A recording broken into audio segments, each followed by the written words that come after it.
Failing to plan is planning to fail. This is so true in video production. Why?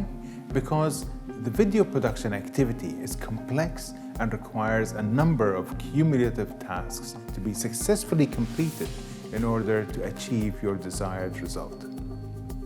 Yes, whipping out a smartphone and hitting record might succeed, but I'm willing to bet that a lot of thinking went behind that action before the filmmaker actually hit that record button. What was that thinking and systemizing it to ensure a successful production every time is the subject of this course. By the end of this course, you will have learned the 5 steps needed to ensure success in your video endeavors. This course is designed for everyone with interest in producing videos for professional and even personal endeavors. It's also relevant to executives as it's going to equip them with the right questions to ask and the milestones to look out for to ensure a professional and impactful production. No previous production experience is necessary to benefit from the course, though having some would obviously be beneficial. Creating videos takes time and resources, and their cost might run in the tens if not hundreds of thousands of dollars. Therefore, it's wise to put a plan to help you achieve your goals. This plan might include the reason your film is needed, how you're going to go about making it, who is going to be involved in the process, who you want to view it, and where and how you expect to show it. Put that plan on paper and voila! You've built a video production strategy. But don't let that word scare you though. Strategy, after all, actually means having a clear vision of what you're attempting to do and why. In the industry, we call the strategic plan a creative brief, which is the key document and foundation of the production. There's no limit to what you can put in a creative brief, nor is its levels of detail. However, for most business or personal video productions, a corporate brief, pardon the pun, would suffice. Based on my experience of producing and directing hundreds of videos over the span of more than 15 years, here's what I recommend you include in your creative briefs at a minimum. I suggest that for every production, you answer 5 questions. Those answers will define your whole video making process, and these are relevant regardless of the genre. Stick to them, even subconsciously, and you will have taken the necessary steps toward a successful production. The first thing you need to do when making your video is to decide what's it going to be about and what is your core message. It's important to be clear and not overwhelm your production. It's much better creating 2 or more videos if the objectives intersect rather than try to get one video to address as many points as possible. That will dilute and distract from your video's central message and confuse your audience. You will also need to declare the purpose of your video. What do you want your video to achieve? Ask yourself whether this film will be a company profile, a product launch video, an induction video for your new employees to inform them about the company, for instance, a customer testimonial, an infomercial or training video, or is it a promotional video? It's critical to identify the goal that your video serves. Is this film created to raise awareness of your company or a specific product, achieve more sales, drive more visitors to your website? Is it part of your CSR initiative to raise the public's awareness to a condition, or is it to help your customers use your products more effectively? Or is it just a marketing and promotional video? The more specific you are, the better your monitoring will be of how close the results of your video is to your goals. It's important to know who your audience is, otherwise you will not be able to tailor your video content. Be as specific as you can in your targeting. This will define how your content is presented. The method of presenting content to an audience of engineers will be very different from that to artists. Their needs are not necessarily the same. Similarly, if your audience is mature, then the way you present your content will be vastly different from that if they're teenagers. Being specific as to who your audience is and knowing what you want them to feel, think, and do after they've watched your video will allow you to offer them the resolution they need that will encourage them to take the positive action you seek. Now we come to the reason why we're making this film in the first place. At some point in your film, you will want its viewers to act and do something. This could be to buy something from you, sign up to a newsletter, call a number, etc. This is the call to action. The CTA is best framed as an actual action, something like to get IT professionals to sign up for our newsletter. Write this action in your creative brief. It is one of the keys that will affect how you approach and execute your production. It will define how the video is going to persuade the audience to perform the desired action. Whether through the emotional tone of the film, the images you will use, the voiced script, or a clear instruction for them to do something. It's also important to think of the placement of the CTA in your video. Is it more appropriate to have it in the middle or at the end of the video? The script and how the video is constructed will determine this.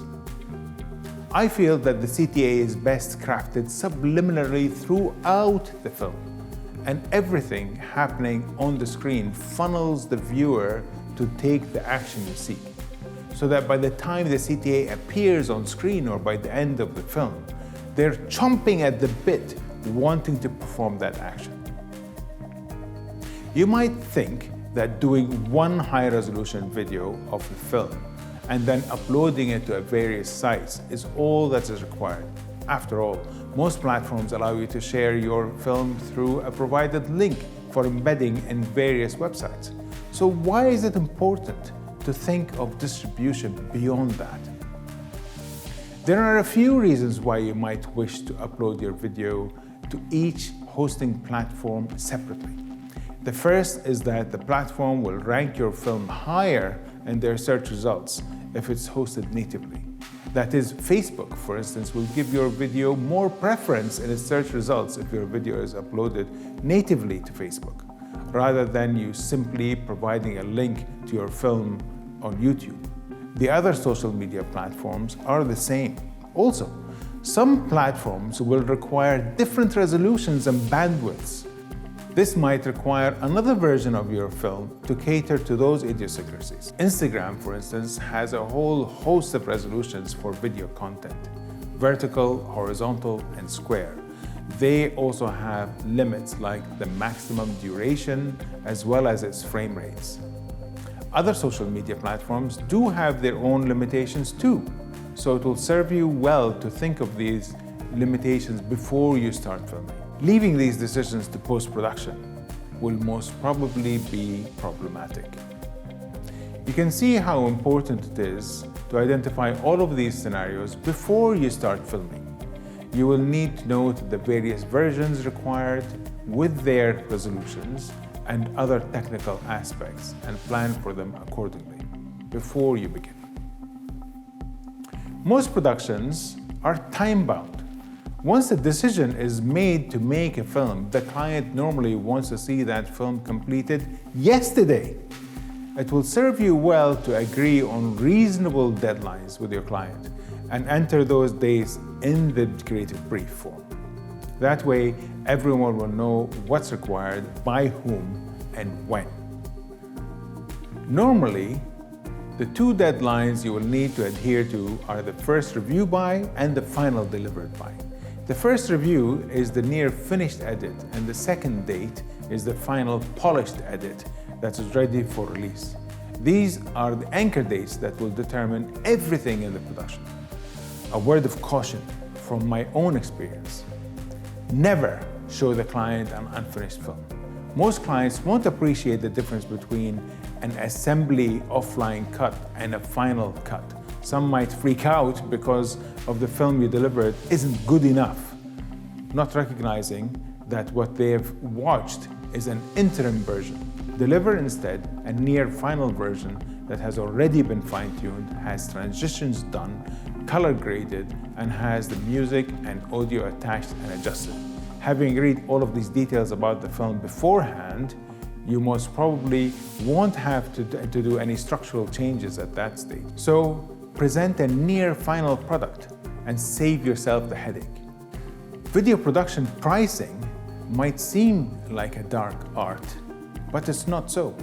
In video production, there are some fixed costs. Then there are the extras that you might opt for, or indeed might be required by your particular production. It's therefore important to set an appropriate budget for your production, regardless of whether your production is done in-house or farmed out to an agency. Declaring your budget ensures a smoother production all around and remove much of the guesswork that might adversely affect your production. Let's take this opportunity to understand video production budgeting better. In every feature film production, there are hundreds of skilled people involved. You will have already noticed that from any of the feature film credits that you've watched.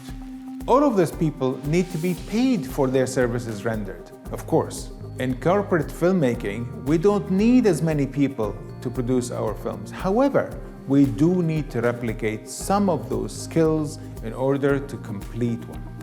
We do that by whittling those huge lists of people and skills to an absolute minimum in order to reduce the production's cost.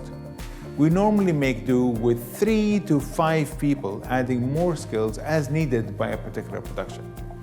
The primary personnel involved in making a corporate film might include a producer and director, a cameraman and sound recordist, an editor and graphic artist, and a production assistant.